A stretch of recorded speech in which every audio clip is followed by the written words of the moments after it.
आज काँग्रेस कमिटीच्या वतीनं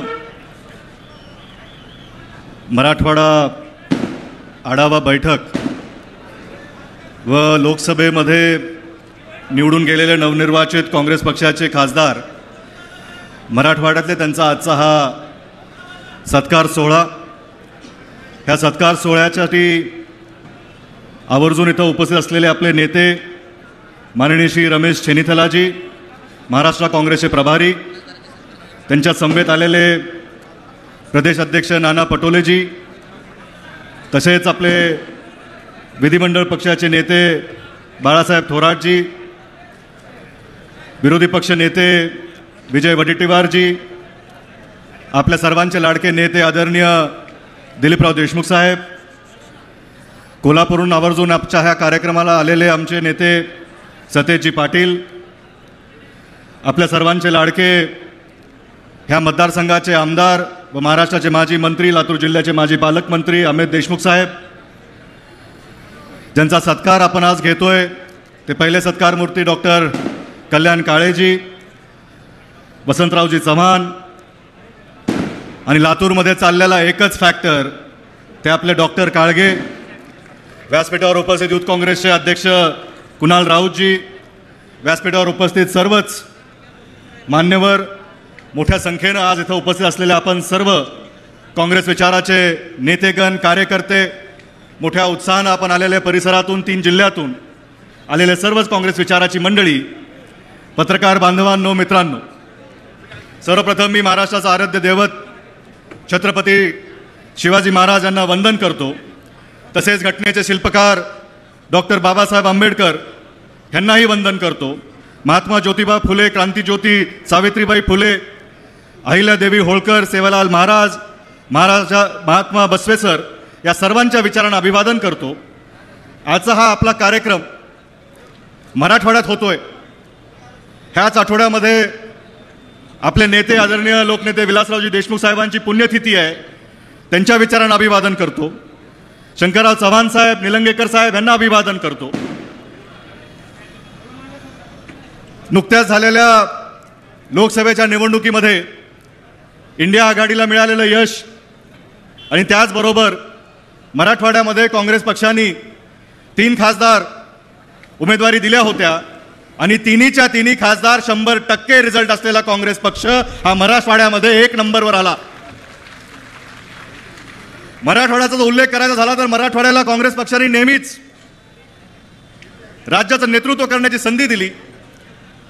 मग स्वर्गवासी शंकरराव चव्हाण साहेब असतील, निलंगेकर साहेब असतील, आपले आदरणीय लोकनेते विलासराव देशमुख साहेब असतील, ह्या सर्वांनाच मराठवाड्याचं नेतृत्व करण्याचं आणि महाराष्ट्राचं नेतृत्व करण्याची, देशाचं नेतृत्व करण्याची संधी काँग्रेस पक्षाने नेहमी दिली. त्यामुळे आपण जाणून घेतलं पाहिजे की काँग्रेस पक्षाचा विचार आणि काँग्रेस पक्षाचं लक्ष हे नेहमी मराठवाड्याकडे सकारात्मक राहिलेलं आहे. आणि जेव्हा जेव्हा मराठवाड्याला संधी मिळाली त्या नेतृत्वानं आपल्या कार्यकाळामध्ये मराठवाड्याला जास्तीत जास्त विकसित करण्याचा प्रयत्न काँग्रेस पक्षाच्या, काँग्रेस विचाराच्या, आघाडी सरकारच्या विचाराच्या माध्यमातून करण्याचा सातत्यानं तो प्रयत्न केला. साहेबांच्या काळाबद्दल जर बघायचं झालं तर नेहमीच आपला हा भाग, मराठवाडा हा मागासलेला भाग म्हणून ओळखला जायचो, दुष्काळी भाग म्हणून ओळखला जायचो.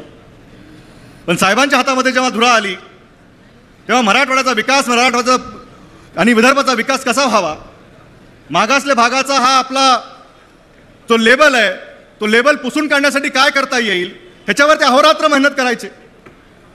राज्याचं मुख्यमंत्रीपद असेल, केंद्रातलं मंत्रीपद असेल, काँग्रेस पक्षाच्या विचारातलं जे काही त्यांना सहकार्य मिळालं, इथल्या नेते मंडळी असतील, आदरणीय शिवराज पाटील चाकूरकरांचा उल्लेख इथं झाला पाहिजे की त्यांच्या नेतृत्वामध्ये आदरणीय विलासराव देशमुखांचं नेतृत्व तयार झालं. शंकरराव चव्हाणांच्या सानिध्यात राहून त्यांचं नेतृत्व तयार झालं. निलंगेकर साहेबांच्या सहकार्याने ह्या जिल्ह्यामध्ये ती जलक्रांती असेल, आपल्या भागामधलं पाण्यावरचं सिंचनाचे प्रश्न असतील, आपल्या भागामधले रोड आणि उद्योगाचे प्रश्न असतील, आपल्या भागामधला शिक्षण क्षेत्र मोठ्या प्रमाणात चांगल्या पद्धतीनं पुढं गेला असेल, इथला उद्योजक, इथला कष्टकरी, इथला कामगार, इथला शेतकरी येणाऱ्या काळामध्ये तो सुजलाम सुफलाम झाला पाहिजे ह्या विचारानं या नेते मंडळींनी अनेक परिश्रम घेतले.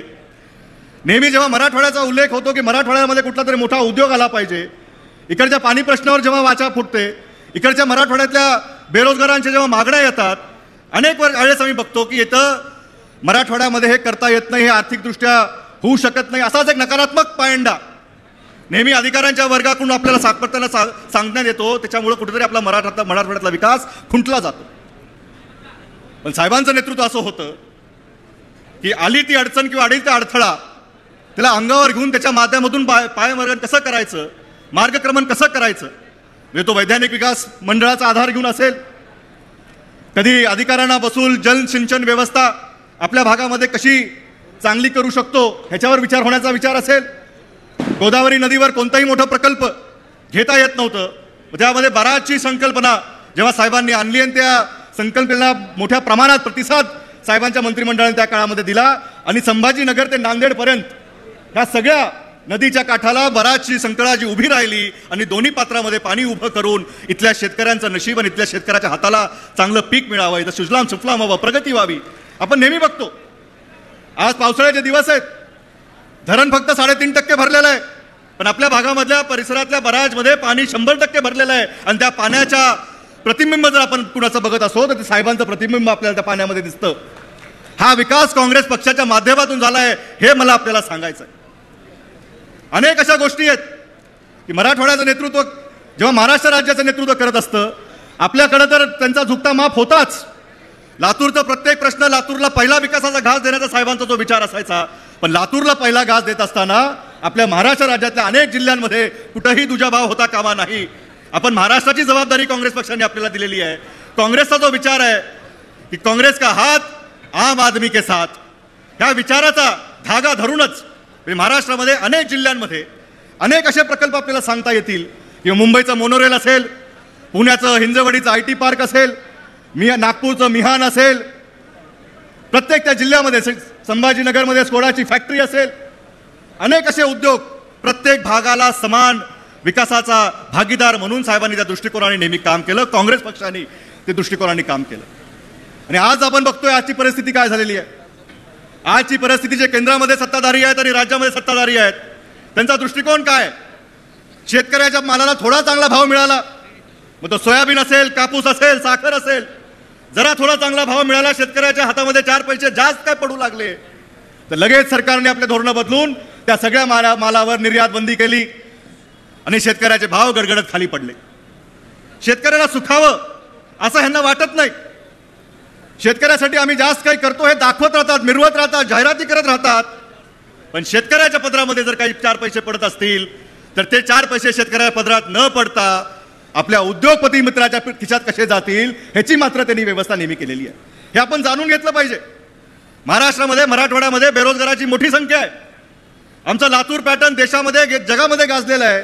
इथला विद्यार्थीच्या क्षमता आहेत, इथला विद्यार्थी मोठ्या मोठ्या पदावर जाऊ शकतो, पण त्याच्या हाताला आपल्या भागामध्ये तेवढे रोजगार निर्माण होत नाही, त्याची निराशा मात्र हाताला येते. जे आपले सध्याचे उद्योग आहेत, साखरधंदा असेल, सोयाबीन असेल, प्रक्रिया करणारे कारखाने असतील, सहकार क्षेत्रातले कारखाने असतील, जिल्हा बँक असेल, अनेक ह्या गोष्टी काँग्रेस पक्षाच्या काळामध्ये धोरणात्मक निर्णय घेऊन शेतकऱ्याचे हे जे आर्थिक सहाय्याचे केंद्र आहे ते मजबूत झाले काय पाहिजेत, त्याची सबलीकरण झाले पाहिजे, त्याच्या माध्यमातून लोकांना हाताला रोजगार किंवा आधार मिळाला पाहिजे, असं आपलं नेतृत्व होतं, असं काँग्रेस पक्षाचं नेतृत्व होतं. हे मात्र लोकांनी समजून घेतलं पाहिजे. आपले कार्यकर्ते सांगताना कधी कधी कमी पडतात. आपण मागचा काळ विसरलोय. आपल्या भागातली भौगोलिक परिस्थिती 82 मध्ये जेव्हा आपला जिल्हा निर्माण झाला तेव्हा आपली भौगोलिक परिस्थिती काय होती. आज आपल्या भौगोलिक परिस्थितीमध्ये कुठे कुठे इन्फ्रास्ट्रक्चर अपग्रेड झालेलं आहे हे आपण बघितलं पाहिजे. मग सहकार क्षेत्रातला जाळा असेल, सहकार बँकेचा जाळा असेल, उद्योग क्षेत्रातला जाळा असेल, आपल्या MIDC मध्ये आता एकही एकर जागा देण्यासारखी MIDC कडे उरली नाही. म्हणजे लातूर MIDC असेल, संभाजीनगरमधल्या ऑरिक सिटी असेल, येणाऱ्या काळामध्ये आपल्याला विचार करावा लागेल की मराठवाड्याच्या जनतेचे हक्काचे प्रश्न काय आहेत. आज आपण महाविकास आघाडीचा, काँग्रेस पक्षाचा हा मेळावा घेतोय. महाविकास आघाडीने जे यश संपादित केलं, मराठवाड्याने जे यश, एकतर्फा निकाल महाविकास आघाडीच्या माध्यमातून जर दिला तर मराठवाड्याच्या जनतेची ही मागणी ही महाविकास आघाडीकडून आहे. व्यासपीठाकडे जर आपण नजर फिरून बघितली तर उद्याच्या महाविकास आघाडीचं अर्ध मंत्रिमंडळ आपल्या आजच्या व्यासपीठावर उभं आहे, बसलेलं आहे. ही मराठवाड्याची जनता साहेब आपल्याकडून अपेक्षा करते की येणाऱ्या काळामध्ये आमच्या प्रश्नांसाठी सभागृह असेल, आपलं येणारं सरकार असेल, त्याच्यामध्ये मराठवाड्यासाठी ठळक आपल्या जाहीरनाम्यामध्ये काहीतरी मोठं असावं, अशी आमची मागणी आपल्या भागातून आहे. आपल्याकडे उद्योग व्यवस्था चांगली करण्यासाठी MIDCची निर्मिती झाली, आपल्याकडे रस्ते विकास करण्यासाठी MSRDCची निर्मिती झाली. पण आता साहेब मराठवाड्यामध्ये जो ज्वलंत प्रश्न आहे की आमचा विकास जो खुंटलेला आहे, आमचा जर अनुशेष दूर करायचा असेल तर आम्हाला आमचं हक्काचं पाणी मिळालंच पाहिजे. आपल्या हक्काचं पाणी मिळण्यासाठी येणाऱ्या काळामध्ये अलीकडचं सरकार बंडी पाय इथं बसलेले आहेत. कोल्हापूरमध्ये त्यांनी एक मोठं आंदोलन घेतलं, शक्ती महामार्ग शक्तीपीठ, म्हणजे जागतिक बँकेचं कर्ज घेऊन 83,000 कोटीचा अर्थपुरवठा कर्ज घेऊन एक महामार्ग काढायचा आहे. आम्ही लोकांची चर्चा केली. शेतकरी आमच्याकडे आले की आमच्या सुपीक जमिनी, आमच्या जिल्ह्यातल्या ज्याच्यातून आमचा उदरनिर्वाह होतोय, आमची जी परिस्थिती चांगली आहे, आमच्या पुढच्या पिढीच्या ह्या जमिनी ते घेत आहेत आणि आम्हाला एक महामार्ग देणार आहेत. ह्या महामार्गाची उपलब्धता काय आहे की नागपूरपासून जर गोव्याला जायचं असेल तर जलद गतीने जावं. आहे ते रोड आहेच, पण अति फास्ट गोव्याला जावं.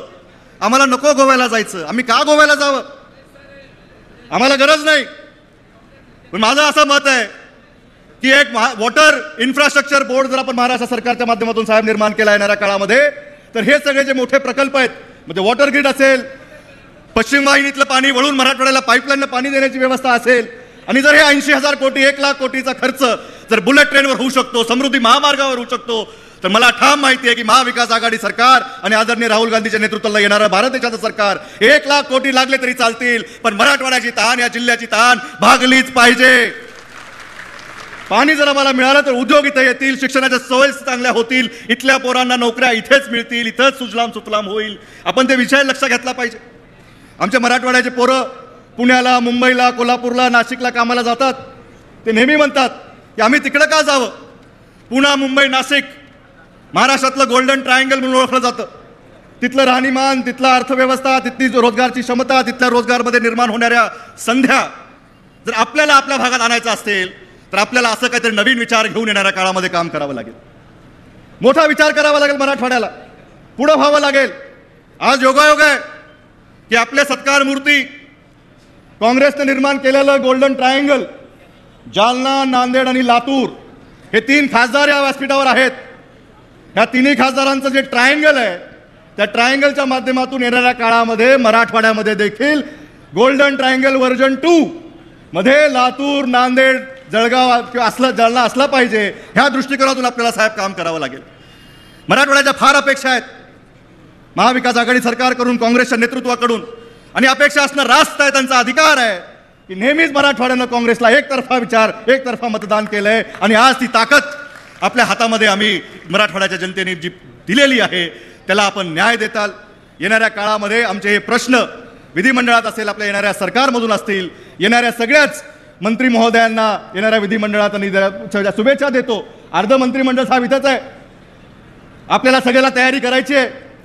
कोण बनेगा मुख्यमंत्री ही रेस थोड्या वेळासाठी जरी बाजूला आपण ठेवली, पण खऱ्या अर्थानं विरोधक आम्हाला विचारतात आमचा मुख्यमंत्र्यांचा चेहरा कोण आहे, तर आम्ही त्यांना हेच सांगतोय की आमचा मुख्यमंत्री पदाचा चेहरा ह्या महाराष्ट्रातल्या सामान्य जनतेचा चेहरा आहे, ह्या महाराष्ट्रातला सामान्य शेतकऱ्याचा चेहरा आहे, ह्या महाराष्ट्रातल्या आर्थिक अडचणीला बेरोजगार झालेला आमचा बेरोजगार तरुण आहे, आमच्या महिला भगिनी आहेत, हाच आमचा चेहरा आहे. ह्यांचेच प्रश्न घेऊन आम्ही ह्या निवडणुकीमध्ये, आणि जसं लोकसभेमध्ये झालं, तर लोकसभेमध्ये जे आपल्याला यश मिळालेलं आहे ते जर आपल्याला येणाऱ्या विधानसभेमध्ये मिळून घ्यायचं असेल तर त्याच जिद्दीनं आपल्याला सर्वांना कामाला लागावं लागेल. कोणीही ओव्हर कॉन्फिडन्स राहता कामा नाही की ह्या आलंय तर आपण आलोच, असं होत नाही.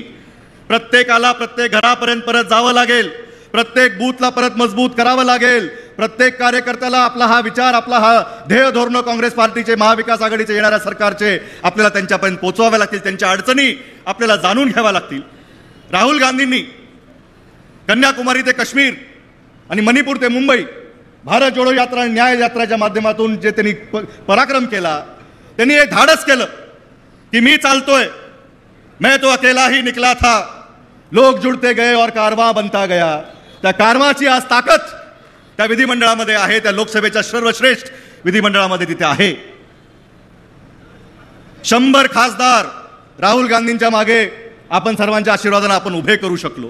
242 खासदार विरोधी पक्षाच्या बाकावर तिथं आता आवाज आपला सर्वांचा ते उठवत आहेत. मराठवाड्यातून आणि महाराष्ट्रातून 14 आणि मराठवाड्यातून 3 खासदार काँग्रेसने तिथं पाठवलेले आहेत. ही सगळी ताकद येणाऱ्या काळामध्ये आपल्याला वापरायचं आहे. कालच क्रांती दिन झाला. सर्व हुतात्म्यांना, सर्व क्रांतीवीरांना आपण अभिवादन केलं. 1942 मध्ये बापूंनी एक नारा दिला होता की चले जाओ. अंग्रेजांना ते बोलले होते. का बोलले होते?